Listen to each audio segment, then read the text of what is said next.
감사드립니다. 유년부 친구들을 불꽃 같은 눈동자로 늘 지켜보호해 주시니 감사드리고, 이곳에 함께하지 못하고 집에서 영상으로 예배드리고 있는 친구들과 가족들도 보호해 주세요. 이번 주 개학하는 친구들도 어떤 해도 입지 않도록 지켜주시고, 이 시간 우리의 영과 진리로 예배드릴 수 있게 해주세요. 세상의 미디어가 우리의 마음을 점령하지 못하도록 말씀으로 채워주시고, 오직 여호와 한 분만 바라보게 해주세요. 우리 친구들 키와 지혜가 쑥쑥 자라나게 해주시고, 이 시간 우리가 드리는 예배 기쁘게 받아주세요. 이 모든 말씀은 우리를 사랑하시는 예수님의 이름으로 감사하며 기도드렸습니다. 아멘. 안녕하세요. 유년부 친구들 반갑습니다. 지난 한 주간 동안 건강하게 잘 지냈나요? 이제 곧 학교 개학을 한다고 합니다. 우리 반가운 친구도 만날 것이고 선생님들도 만날 텐데 아무리 반가워도 거리두기 잊지 마세요. 이제 날씨도 더워지는데 아무리 더워도 마스크 쓰는 거 잊지 마세요. 그리고 수시로 손을 닦아주세요. 오늘은 출애굽기 32장을 중심으로 하나님 말씀을 배울 텐데 구약 2권 5가 말씀을 배우겠습니다. 말씀을 잘 듣고 퀴즈도 맞춰주세요. 그럼 지금부터 시작합니다. 하나님은 죽을 수밖에 없던 모세를 살리셨고 그를 통해 이스라엘 백성들을 애굽에서 건져내시려는 구원의 계획을 시작하셨어요. 하나님은 애굽에 열재앙을 내리셨고 6월절 어린 양의 피로 이스라엘 백성들을 구원하셨어요. 하나님만이 진짜 유일한 신이십니다. 전능하신 하나님은 홍해를 갈라 이스라엘 백성들이 바다를 마른 땅으로 건너게 하셨고 이스라엘은 애굽을 탈출하게 됩니다. 하나님은 이스라엘 백성들의 필요를 채워주셨는데 아침에는 만나로 먹이셨고 저녁에는 메추라기로 먹이셨어요. 이스라엘 백성들은 르비딤을 떠나 시내 광야로 이동했어요. 애굽을 떠난 지 3개월이 되었고 그들은 시내산에 도착했어요. 시내산의 또 다른 이름은 호렙산입니다. 이스라엘 백성들은 시내산 앞에 장막을 쳤고 하나님은 이스라엘 백성들이 지켜야 할 율법과 계명을 가르치기 위해 모세를 시내산으로 부르십니다. 하나님은 이스라엘이 하나님께 속한 거룩한 백성이 되기를 원하셨어요. 그래서 반드시 지켜야 할 계명을 그들에게 주시며 하나님을 사랑하고 이웃을 사랑하도록 명령하셨어요. 모세가 산에 올라온 지 40일이 지났어요. 산에 올라간 모세가 40일이 지나도록 내려오지 않자 이스라엘 백성들은 불안해지기 시작했어요. 혹시 모세가 죽은 것은 아닐까? 하나님은 정말 계신 걸까? 우린 하나님께 버림받았을지도 몰라. 그들은 아론을 찾아가 우리를 위하여 우리를 인도할 신을 만들라고 요구했어요. 아론은 사람들에게 가지고 있는 금을 모두 가지고 오라고 했어요. 백성들은 귀에서 금고리를 빼냈고 그것을 모아 불에 녹이고 조각칼로 새겨 그들이 알고 있는 신상을 만들었어요. 아론은 그들이 만든 금 송아지를 가리키며 말했어요. 너희를 애굽에서 인도하여 낸 너희의 신이로다. 그리고는 그 앞에 제단을 쌓고 번제와 화목제를 드리게 했어요. 이스라엘 백성들은 금송아지 앞에서 먹고 마시며 즐거워했고 환호하며 뛰놀았어요. 마치 애굽 사람들이 애굽의 신 앞에서 하던 것처럼 말이죠. 하나님은 이스라엘 백성들이 금송아지를 만들고 그 앞에 엎드려 절한 것을 모두 보셨고 진노하셨어요. 너는 내려가라. 내 백성이 부패하였도다. 그들은 내가 명령한 길을 속히 떠나 자기를 위하여 송아지를 부어 만들고 그것을 예배하며 애굽에서 인도하여 낸 자기들의 신이라고 하는도다. 내가 그들을 진멸하고 너를 큰 나라가 되게 하리라. 모세는 하나님께 간청하며 말했어요. 어찌하여 큰 권능으로 애굽에서 인도하여 내신 주의 백성을 죽이려 하시나이까? 하늘의 별처럼 많게 하신다고 약속하셨나이다. 하나님은 모세의 간청에 뜻을 돌이켜 이스라엘 백성들에게 화를 내리지 않으셨어요. 산에서 내려오는 모세의 손에는 증거판이 들려 있었는데 이것은 하나님이 만드신 것으로 글자도 하나님이 직접 새겨주신 돌판이었어요. 산에서 내려온 모세는 깜짝 놀랐어요. 이스라엘 백성들이 금송아지를 만들고 그 앞에서 노래하며 흥겹게 춤을 추고 있었어요. 모세는 너무 화가 나서 들고 있던 증거판을 산 아래로 던져버렸어요. 모세는 백성들이 만든 금송아지를 부수고 불에 태워 가루로 만들었어요. 그리고 그 가루를 물에 뿌려 이스라엘 자손들에게 마시게 하였어요. 모세는 이스라엘 백성들 앞에 서서 누구든지 여호와의 편에 있는 자는 내게로 나오라고 했어요. 그랬더니 레위 자손이 그에게 나왔어요. 모세는 하나님의 말씀을 전하며 레위 자손에게 명령했어요. 허리에 칼을 차고 문을 왕래하며 아론이 만든 금송아지 앞에 절을 한 형제와 친구, 이웃을 죽이라고 말이죠. 레위 자손은 모세의 명령대로 자기의 형제를, 자기의 친구를, 그리고 자기 이웃을 죽였어요. 이날 죽임을 당한 자가 3,000이나 되었다고 성경은 기록하고 있습니다. 하나님 앞에 죄를 지으면 반드시 벌을 받습니다. 모세는 백성들 앞에 말했어요. 너희가 큰 죄를 범하였도다. 내가 이제 여호와께로 올라가서 너희를 위하여 속죄하리라. 모세는 하나님 앞에 엎드려 백성들의 죄를 용서해 달라고 간절히 기도했어요. 그렇게 하지 아니하시면 차라리 자신의 이름을 생명책에서 지워달라고 애원했어요. 하나님은 말씀하셨어요. 누구든지 내게 범죄하면 내가 그 이름을 내 생명책에서 지워버리리라. 꼭 기억하세요. 하나님 앞에 죄를 지으면 누구든지 벌을 받고 그 이름이 생명책에서 지워진답니다. 이제 가서 내가 말한 곳으로 백성을 인도하라. 내가 앞서 가리라. 그러나 그들의 죄에 대한 보응은 반드시 있으리라. 하나님은 아론의 금송아지 앞에 절한 백성들을 치셨는데 우리말 성경에는 전염병으로 그들을 치셨다고 합니다. 하나님은 모세에게 처음 것과 같은 돌판 둘을 다듬어 만들라고 하셨어요. 모세는 그 말씀대로 돌판을 다듬어 양손에 들고 시내산에 올랐어요. 여호와 하나님은 구름 가운데 강림하셨고 다듬어진 돌판에 글을 새겨주셨어요.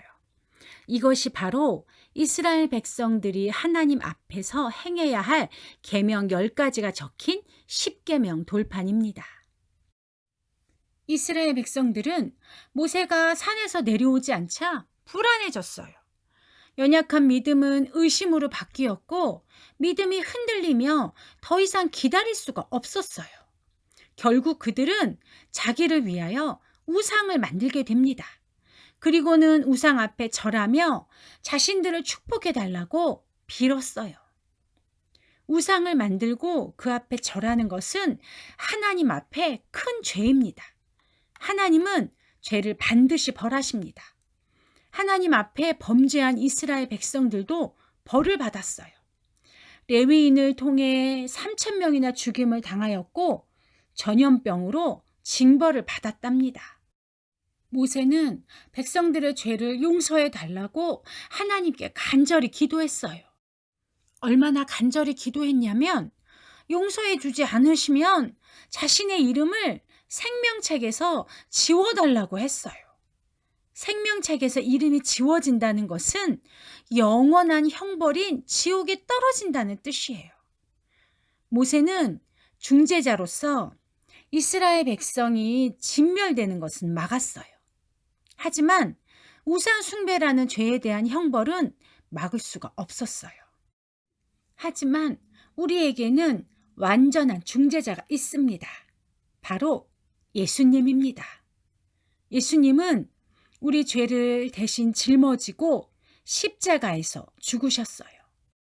십자가에서 흘리신 피로 우리의 죄를 덮으셨고 깨끗하게 하셨어요. 예수님을 믿으면 누구든지 죄의 용서를 받고 하나님의 자녀가 되어 천국을 소유하게 됩니다. 예수님을 믿으세요. 그러면 모든 죄는 용서받고 깨끗해집니다. 우리를 죄에서 구원하실 수 있는 분은 오직 예수님 뿐입니다. 두 손 모아 기도합시다. 하나님 앞에 죄를 지은 이스라엘 백성들처럼 우리도 죽어마땅한 죄인입니다. 하지만 예수님이 우리 죄를 짊어지고 십자가에서 죽으셨기에 우리는 죄 용서를 받았고 하나님께 나아갈 수 있게 되었습니다. 감사합니다. 이 은혜를 잊지 않고 기억하게 하시고 절대 하나님의 자리에 우상을 세우지 않도록 하소서. 오직 우리는 하나님만을 믿으며 하나님만 예배할 것입니다. 코로나19가 우리의 앞을 가로막아도 우리 유년부 친구들은 하나님을 예배하게 하시고 말씀을 배우며 믿음이 자라게 하소서. 더 이상 코로나19로 인해 고통받지 않도록 대한민국을 치료하소서. 함께 모여 예배하는 우리 교회를 안전하게 지켜주시고 우리 유년부 친구들의 가정을 보호하사 코로나에 감염되지 않게 하소서. 예수님의 이름으로 기도합니다. 아멘. 하나님만 생각하며 예배합시다. 우리 다른 것에 마음 뺏기지 맙시다. 영원하게만 예배합시다. 다른 어떤 것도 예배하지 않겠습니다. 오직 여호와 한 분만 의지합니다. 다른 것에 마음 빼앗기지 않겠습니다. 오직 여호와 한 분만 바라봅니다. 다른 어떤 것도 예배하지 않겠습니다. 오직 여호와 한 분만 의지합니다. 다른 것에 마음 빼앗기지 않겠습니다. 오직 여호와 한 분만 바라봅니다. 지금부터 복습 게임 시작합니다. 출애굽기 32장의 내용으로 문제를 보시고 빈칸에 단어를 맞춰주세요. 첫 번째 문제 나갑니다. 이스라엘 백성들은 르비딤을 떠나 이곳에 이르렀고 그 앞에 장막을 쳤어요. 어디인가요? 초성 힌트를 주자면 산인데 이 산의 또 다른 이름은 호렙산이에요. 기억났나요? 숫자 셉니다. 하나, 둘, 셋. 시내산입니다. 잘했어요. 두 번째 문제 나갑니다. 모세는 시내산에 올라가 하나님께 계명을 받았는데 생각보다 오래 있었어요. 며칠이나 있었나요? 초성 힌트를 주자면 한 달보다 더 오래 걸렸어요. 생각보다 길었어요. 숫자 셉니다. 하나, 둘, 셋. 40일입니다. 그 다음 문제 나갑니다. 이스라엘 백성들은 모세를 기다리지 못하고 자기를 위하여 이것을 만들었어요. 무엇일까요? 초성 네, 금으로 만들었어요. 그리고 어떤 형상을 만들었죠? 그림을 보여줬는데 잘 생각해 보세요. 숫자 셉니다. 하나, 둘, 셋. 금송아지입니다. 그렇죠. 우상을 만들었지요. 우리 그 다음 문제. 모세는 시내산을 내려오면서 하나님의 계명이 적힌 이것을 손에 들고 내려왔어요. 이것이 무엇일까요? 초성 힌트. 하나님의 율법인 십계명이 적힌 돌판을 성경은 이렇게 기록하고 있습니다. 잘 기억해 보세요. 숫자 셉니다. 하나, 둘, 셋. 증거판입니다. 조금 어려웠나요? 기억해 주세요. 5번째 문제 나갑니다. 모세는 이스라엘 백성들에게 너희 중에 하나님 편에 있는 자는 앞으로 나오라고 했어요. 그랬더니 12지파 중 한 지파인 이 사람들이 앞으로 나왔어요. 누구인가요? 초성 힌트. 잘 생각해 보세요. 이 사람들이 3,000명이나 우상 숭배한 자들을 죽였지요. 숫자 셉니다. 하나, 둘, 셋. 레위 자손입니다. 기억해 주세요. 그 다음 문제. 누구든지 죄를 지으면 반드시 벌을 받습니다. 그러나 우리 죄를 대신 짊어지시고 십자가에서 죽으신 이분 때문에 우리는 죄를 용서받았어요. 누구인가요? 초성 힌트. 알겠지요? 숫자 셉니다. 하나, 둘, 셋. 예수님입니다. 예수님은 완전한 중재자로서 우리의 죄를 대속하셨습니다. 하나님은 죄를 반드시 벌하십니다. 아무리 이스라엘 백성들을 사랑하셔도 그들을 위하여 홍해를 가리면서까지 구원하셨다 하더라도 우상을 섬긴 이스라엘 백성들은 하나님께 벌을 받았어요. 우리도 마찬가지입니다. 하지만 우리에게는 예수님이 계십니다. 예수님이 나의 죄를 대신 짊어지시고 나 대신 십자가에서 죽으심으로 우리를 용서하셨어요. 오늘 공과 30페이지를 보면 하나님을 표현하고 있어요. 이 아래의 단어 중에서 하나님에 해당되는 것을 동그라미 쳐보세요. 그리고 이 단어들이 출애굽기 34장 안에 몇 절에 표현되어 있는지 찾아보세요. 그리고 31페이지를 보면 이 그림이 있는데 이 그림을 자세히 보면 금송아지가 숨어져 있어요. 숨겨져 있는 우상을 모두 찾아보세요. 이 활동을 한 후 기도하면서 혹시 내 마음속에는 우상이 없었는지, 내가 하나님보다 더 사랑하는 것은 없는지 한번 살펴봤으면 합니다. 우리 한 주간도 건강하게 잘 지냈다가 다음 주일은 교회에서 만났으면 합니다. 우리 그때까지 건강하시고 안녕!